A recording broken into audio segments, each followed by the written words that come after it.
Welcome back to Hoochos, and have I got some updates for you, including the removal and replanting of the Dutch bucket tomatoes, as well as a hydroponic potato harvest. Now, the obvious place to start is what's been happening while you've been gone. It wouldn't be an episode of Hoochos without a couple of dramas, but first, this is a 3,000 litre poly tank, and it was attached to the carport on the side of my house. However, I've now attached that carport to an IBC, and this is going to become the Rainwater Collection tank for the greenhouse. So when I built this greenhouse, I built it with Rainwater Collection in mind once I decided to put a roof on. I actually used a chainsaw to flatten the top part of the post out so that when I wanted to, I could put in a piece of timber that would support the gutter. And that's what I'm going to do. I'm going to put a gutter onto this greenhouse so that the rainwater collects down towards the tank, into the tank, and then I'm going to have a small pump running from the tank, and I can utilize the water to refill all my hydroponic systems without touching our main water source, which is the tank on the house, which we use for everything from showering, washing clothes. We have no other water source. It is our water source. That will essentially, except for the power that it takes to run the pump, make this a self-contained greenhouse. The light coming in from the sun hits the plants draw up the water and nutrients, and the water is replenished by the rain from the sky. The only inputs will be my time and energy, the hydroponic nutrient, and some amount of power. However, I could replace that power with solar energy. And the only input this greenhouse would take is hydroponic nutrient. Back to the plants. So this is the hydroponic orchard. It has multiple different varieties of lemons, limes, citrus mostly. We do have 2 macadamias at the back here, and the one on your left here is flowering wonderfully. I have a mate who's a macadamia farmer, and his orchard's also flowering at the moment. It's just absolutely buzzing with pollinator activity, and that's wonderful. I haven't sprayed these with any pesticides at all because they are in full flower and I don't want to affect the bees. He's informed me these flowers will nut up completely, and as the nuts mature, the plant will selectively drop most of the nuts in favor of the ones that it thinks will do the best. They've both got really nice green shoots on them, and they're responding really well to the new system that they've been put in. All of the citrus are flowering except for this grafted lemon at the back here. They've all got new shoots and too much fruit. I'm actually probably going to have to go and thin out some of the fruit and flowers on these trees, as they're just not bulky enough and strong enough to handle such a large quantity. One thing I do want to show you with these citrus is where I've made the cut, where I've cut the whole top of the tree back, and it's encouraged new growth just below where I've cut the main stem of the citrus. And we've got the same thing happening here. So you can see where I've made the cut and trimmed the tree right back, and it's encouraged all of this new growth. At the base of the trees, we've got these. These are mulch mats. They're just a UV resistant felt that are made to go around the base of trees. I thought it was a fantastic idea for these hydroponic trees because it not only blocks out the light from the cocoa and hydroponic nutrients, but it keeps in moisture, and it also has the added benefit of keeping any seeds that blow onto the cocoa off. As proof that it keeps in moisture, I've just found a little fella down here. There he is. Where you going, buddy? I'll leave you alone, hey? So as we enter the greenhouse, you've almost certainly already noticed that all the tomato plants that I had in here are gone. So let me walk you through what I did to first remove the tomato plants and then replant these Dutch bucket tomatoes. All right, so this is going to be very much an impromptu planting. I just want to get them into the Dutch buckets. As you can see, that I've left them a little bit too long. They are showing signs of nutrient deficiency. I just started feeding them with water after a little while. I kept that up a little bit too long. This plant though, this is really interesting. Now, these plants are F1 Thunder tomatoes. They're a plant that's specifically bred to yield high and perfect fruit, essentially, like a perfectly spherical shelf tomato. It's what you would find in the supermarkets as a truss tomato. They're pest and disease resistant. I really don't want to let these guys go, and I'm really excited to plant them. I just want to show you this. This tomato plant has variegated leaves. So that is not a nutrient deficiency. That is actually a genetic abnormality, I guess, in the leaf itself. And that is super cool. That's really interesting. We'll be following this tomato. Put him back. I've also got, these are F1 zucchinis. These ones didn't do too well from the seed place that I bought them from. I only got a strike rate of 1 out of 5. And I've got some more zucchinis. The other ones are just store-bought seeds. So what I'm gonna do now is I'm going to go through, we're gonna take out the tomatoes that are in the Dutch buckets. I wanna replace them with tomatoes that I better manage, having learnt a little bit along the way with these tomato plants, and I have learnt a lot from them, which is fantastic. So let's take those tomatoes out. So these tomatoes have been bloody amazing. They've given me really good yield, and I think better managed and better protected from pests with the genetics that these new tomatoes will have. I think I'll get an even better yield off this next lot. I'd actually recommend not taking them out the way that I'm taking them out. The way that I'm taking them out is because I have seedlings ready and I need to transplant them immediately into the system. I'm fairly certain the growers generally top the tomato above the fruit that they want to keep and allow the tomato to put all their energy into bringing that last fruit up to ripeness. And then once all the fruit is ready to be collected, they will then take the plant out. So I haven't topped these plants, so they've been just developing, you know, immature fruit that I'll now go and make into, you know, green tomato chutney or fried green tomatoes or whatever you want to do with it. Some of the tomatoes over in the round pipe rain gutter grow system are actually clones of these tomatoes. So if I do want to bring this genetics back, I can just take a clone from the rain gutter grow system and then reintroduce it into whatever system I want. The paint strainer bags have been out in the open for, it's about a year now since I made this system. As you can see, they just sort of rip. They're not UV stable. I'm going to take them out and we'll see what we've got remaining once we take the root ball out, and I might just refill them back up with perlite. First I'll take off all the good fruit. Now I'm actually going to go and unclip them because I want to keep all of the clips for the next grow. That's our far tomato plant. Look how long we got it. I'm going to aim for longer next time, but that's pretty good. So what's that? We've made it the length of the system. Cut that off at the base. So what I'm going to do now is I'm going to turn off the pump just so that I know it's not going to just run while I take these feeder tubes out of the side of the buckets, and I'm gonna see what we've got when it comes to the perlite. All right, so I guess the best way to do it is to just like this. I did not change the perlite in the last 2 tomato grows. So I went from one to the next, and yeah. Oh, there's a frog in here. Look at that. Oop. Oh, there he goes. So this is what the bottom looks like. You can see that the tomato roots have made it outside of that paint bag.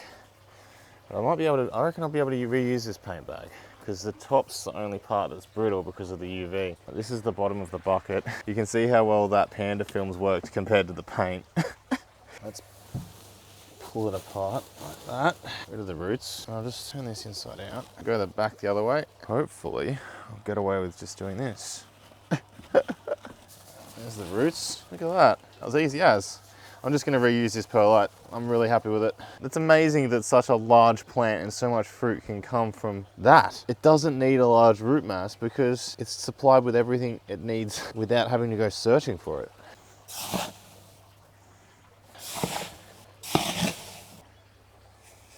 I'm gonna run a hose of just water straight over the top of these and try and drain out any of the residual salts and whatnot, just in case. I don't think it'll be a problem because, you know, they get cycled so often. And then we'll just plant back into it. Now, I'm not saying that this is the correct way to do it. This is the way that I'm doing it now, and if I have any problems, I'll tell you about them. This one can be the variegated one. It can be our favorite one. We'll follow this one. So we'll just plug it in there and plant around like so. And we're good to go. And now I'm gonna do the same for the rest. So it's been about 3 or 4 days since I replanted these tomatoes now, and they're doing really well. They're doing a lot better than they were before with all their nutrient deficiencies, purely because I left them too long in those rock wool cubes and I wasn't really upkeeping the perfect balance of nutrients. I was watering one day with water and one day off. But all the new growth is showing absolutely no signs of deficiency. The old leaves, they'll eventually just become obsolete. I'll just remove them as the plants get bigger. And I'm really interested in how this variety of tomato both tastes, yields, and looks. So here is our super simple strawberry hydroponic system. And these strawberry crowns are all alive. The system's working perfectly as it should. They're all wicking. I'm interested to see how they do handle that smaller media container. And at the moment, these strawberries are loving the system. Let's have a look at these guys.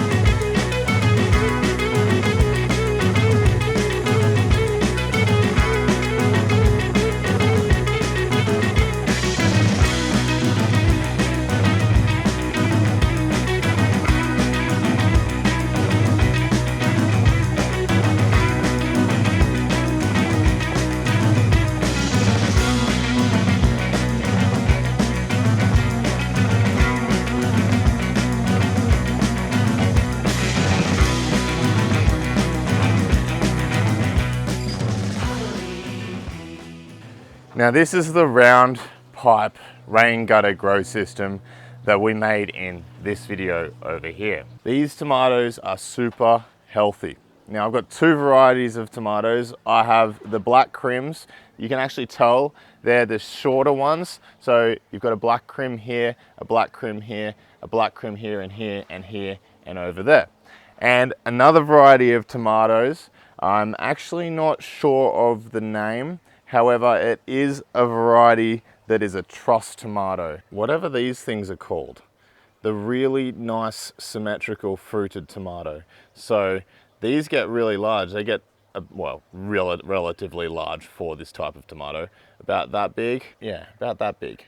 They're a really delicious fruit. I had it in the rain gutter system when I had it in its original position. However, I didn't maintain them properly like I am here. And even at this point, I'm probably due to do a little bit more training. I've changed completely from using this tape gun. There's a ton of plastic waste, and if you're looking to compost, it's not the ideal. These clips are fantastic. I actually bought some new style of these clips. So as you can tell, an obsession has taken hold of me and I'm going to need to rapidly expand this greenhouse at some point. But these new style of clips I bought from an actual supplier for greenhouse materials rather than off eBay. Now the difference is the quality of the clip. Now I hope you can see this, but they are different quality. These are UV stable, where I've been told that these clear plastic ones in general aren't. Now this isn't product placement or anything. I'm just sharing with you what I think is a better quality clip. So I'm just going to show you how I'm using the clips. The clip will fit around the line like so. And when you close that clip, that actually anchors the clip to the line. This is good because with these tape guns, this tape doesn't anchor the plant to the line, it just holds it to the line. So that plant can actually slip up and down that line. Whereas with these clips, you can clip it underneath a branch, and what that does is it supports the whole plant. Also, you can see with this piece of tape here, it's actually suffocating the plant. That's because I've taped it too tight by accident, but it's really easy to do. So what I'm gonna do is I'm actually gonna remove this tape like that. And you can see there where it was suffocated. But I'm gonna continue using these clips because they're actually a lot more versatile and they're reusable as well. So once you're done with the clips, all you do is you just unclip them like so, and they just pop off, and you can go and reuse that. So, and because these are UV stable, these clips, they'll last a lot longer than the clear plastic counterparts. Just clip that back up like so. So that's how I've been training the tomato plants in the system. So I actually had a problem with these two tomato plants. It was actually with the whole system, and it happened the other day. Okay, I'm sorry about the audio quality, but I'm trying to do this really quickly because that rain gutter system there is empty. And I want to show you the difference that the pot size has. Yeah, hello. So if you have a look at these ones, they're wilting. And that's because that rain gutter down there is empty, but the smaller pot size has retained less nutrient. These ones are all right. These are the only reason I figured out that it was empty. So as you can see, there are roots at the bottom that are completely dry. So I've got to figure out what's wrong here. I'm pretty sure there's going to be a blockage in this float valve. So we'll fill this up, just leave that in there. So I've noticed that these things block up really easy when they've got this little filter in them. I'm hoping it's that filter. So I'll pull that out. Yeah, look at that.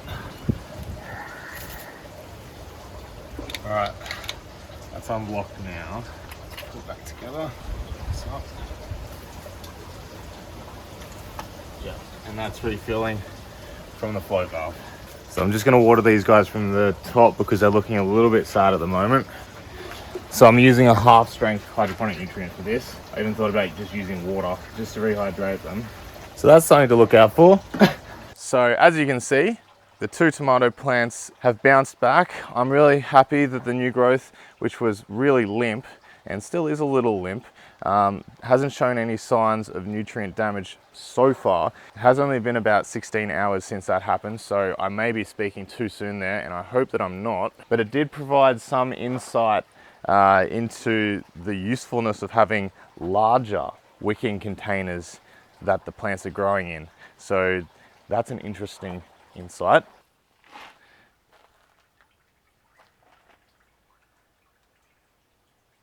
Why isn't that running? What's happened there? Okay, so this is actually not staged or anything. In the filming, I was just about to get to the NFT part of the video, and I heard the water stop. Now, the power's out at the house, so this is our solar, and solar doesn't work unless it's grid connected, or you have a special system that allows you to use a solar off grid. You actually have to disconnect from the grid. It stops the solar from feeding back into the grid if there's a problem, and it stops anyone working on the grid get electrocuted from the back feed if the solar were to be connected to the grid. So this is a sign that the grid's actually not working. If this is actually the grid and not my house, this will be a really good time to use that battery backup. It looks like it's the grid. This is not sponsored content. Like, I'm actually going to use that battery I reviewed the other day. And it looks like I won't be editing this video until the power comes back on, unless I could run the computer off this as well. I'm not going to. I'm going to try and keep this out of the sun. So I'll put it under the table over here. So I'll unplug the main cable, run this straight to our battery box. So I'll plug it in. All right, that's on. I've had this charged since I did this review. So I'm just going to turn the AC on, and that should turn the pump on. So that's running now. How useful is that? Oh, yeah. I don't know why the power's not on. Yep, and we're running again. Well, crisis averted, back to looking at the NFT. So in the NFT, I've got lettuce. Now this lettuce is called all year round. At the back here, I'm pretty sure these are Lebanese cucumbers, and I've just got these in the system waiting for another system that I've got planned. That's the surprise system. So you'll be seeing me plant those into that system probably. I've also got some extra tomatoes that were the same variety that I planted in the Dutch buckets, and they'll probably end up in the same system as these cucumbers. Now, these are the strawberries I have in pucks, and as you can see, they're mostly all reviving. This one, yeah, it has a little bit of green in it, and this one has a little bit of green in it. These two are doing really well. They're not reviving as well as over in the other strawberry systems that we created, but I think they'll still come good, but time will tell. The hooch buckets are doing really well. All of the capsicums are fruiting and fruiting heavily. The fruits maybe aren't quite as big as I would have liked, but I think that's just due to the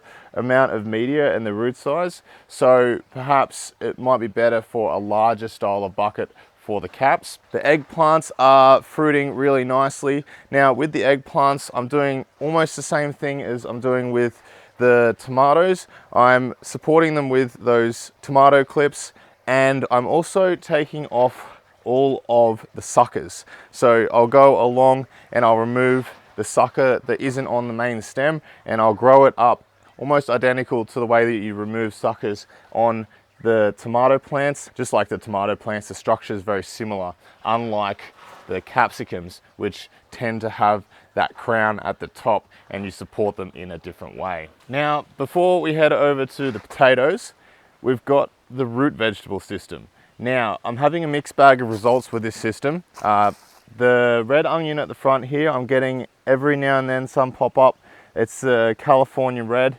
I have actually planted down here a bulb of a California red that I just had in my kitchen that sprouted. So that's what this thing here is. The seeds aren't doing as well as I'd like. The beetroot's all doing relatively well, not exceedingly well, relatively well. The shallots are going nuts in this bed and not in that bed. There's only one shallot that's sprouted over in that bed.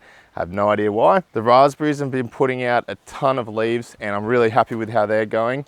I haven't had any luck with the turmeric or the ginger. Nothing is happening. I'm not sure why. The spring onion at the front here is going nuts. Now this one is exceeding expectations in almost identically opposite way to the red onion, which is very disappointing.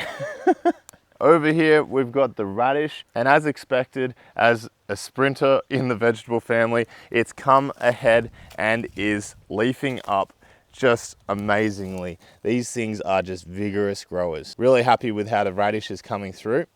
And behind it, we've got the carrots, and the carrot seedlings are doing really well as well. And here we have the hydroponic potatoes. Now, they're starting to die back. I'm pretty sure that within a month I'll be able to do a full harvest. But what I want to do right now is I want to do a prelim harvest where we can see what the early season potatoes will look like before the plants have completely died back. So what I'm going to do is I'm going to take back the mulch, and we'll have a look all the way down to the grow media and see what the stem of the potato looks like and how they're bulbing out. So I'm just going to start emptying it out, essentially, trying not to damage the plants too much. I might just empty out this corner, and then we can have a look at what's going on below. This is fairly interesting. This is kind of what I wanted to happen, but it didn't really work out.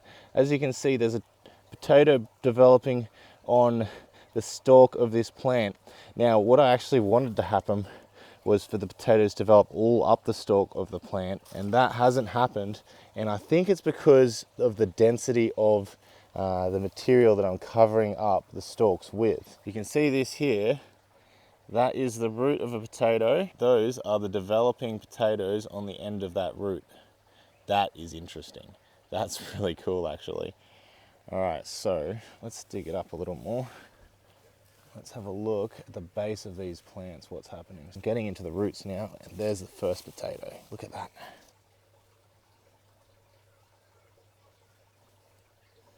Lots of potatoes there. Look at that. So what I'm actually going to do is I might just remove this whole plant. So I'll figure out where this plant is. And this is just one of the potato plants, one of the many that I planted. You can see all of the potatoes, you know. These are from this plant over here. These have all come from one potato in here. And I'm just going to remove it. So I'll just lift it.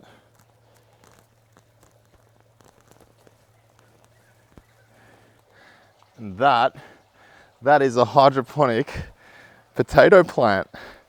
Look at that. Oh, that's pretty cool. I might just remove the larger potatoes like that. I wonder if we replanted it with the smaller potatoes on it. Yeah, I might do that. So I'll replant him, cover him up with the cocoa. Okay, so obviously a better way to do this is to not remove the whole potato plant, but I wanted to show you what was going on down here. I wanted to show you the plant itself. So I'm going to plant this in the hopes that it will continue rooting and drawing up nutrient and creating more potatoes, or at least making the ones that it's got bigger. The only reason I removed the mulch is to show you what's going on down at the media level of this system. And it's actually given me some idea of what this extra mulch has done, which is not particularly much at all.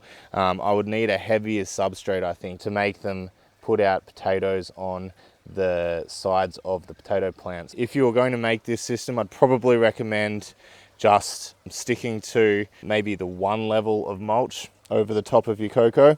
The potatoes have tended to spread out over the top of the cocoa rather than down in the cocoa, as far as I can tell here. So all I'm going to do now is I'm just going to rob the plants next door of their large potatoes, like so, and I'm going to leave any smaller potatoes on the plants. They can continue growing and supplying the smaller potatoes with more nutrients so that I can have another harvest later when they die back completely. So I'm just going to feel around and we'll just rob these plants of any large potatoes that are nearby, like that. I'm doing pretty well. I'll get a bowl. And I'm just going to go through and see what I can get from the other potato plants. This is legitimately like fossicking. Potato fossicking. So these ones are smaller. I'm going to leave those. So I actually don't need any more potatoes than that. I think I've harvested maybe an eighth of the bed, and I've got that much of the large potatoes out, and there's plenty of small potatoes I've left in there. So that is actually a really good harvest. I'm going to use these over the next few weeks, and I'm going to let this bed continue to grow more potatoes. The large ones will be just fine, just staying in there until I need my next batch of potatoes. So I don't know if you've noticed this the whole time I've been doing it, but there are a ton of parasitic insects on the back of these leaves. So I'm definitely not going back in the greenhouse after rustling all throughout these potatoes. In one of the previous videos where I showed you some of the predatory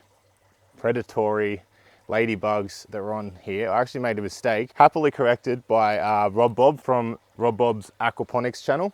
And he pointed out that one of the ladybugs that I'd referenced in the video wasn't actually a beneficial ladybug that eats these kinds of things. They're actually I think it was the 24 spotted ladybug, and it actually causes leaf damage, similar to the damage that's on this leaf.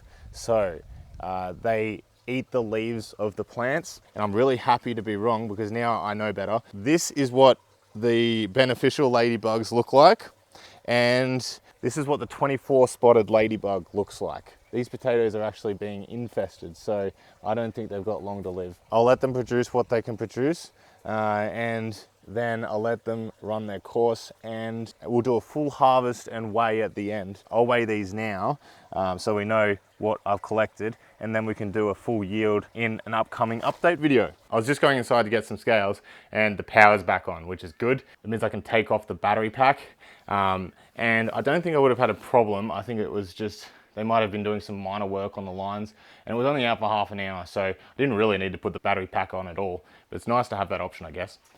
All right, so we'll weigh now. Why not? Tear it, and we'll add in our potatoes. 1966. So 2 kilograms. 2 kilograms of potatoes, and they're gonna be really easy to wash because that growing media is just gonna wash right off. All right, I'm really happy with that harvest. It's exactly what I need at the moment, and that's all you can ask, really. Super insightful stuff, and I hope you enjoyed this episode of Hoochos. All right, happy hydroponicking, and I'll see you next time on Hoochos.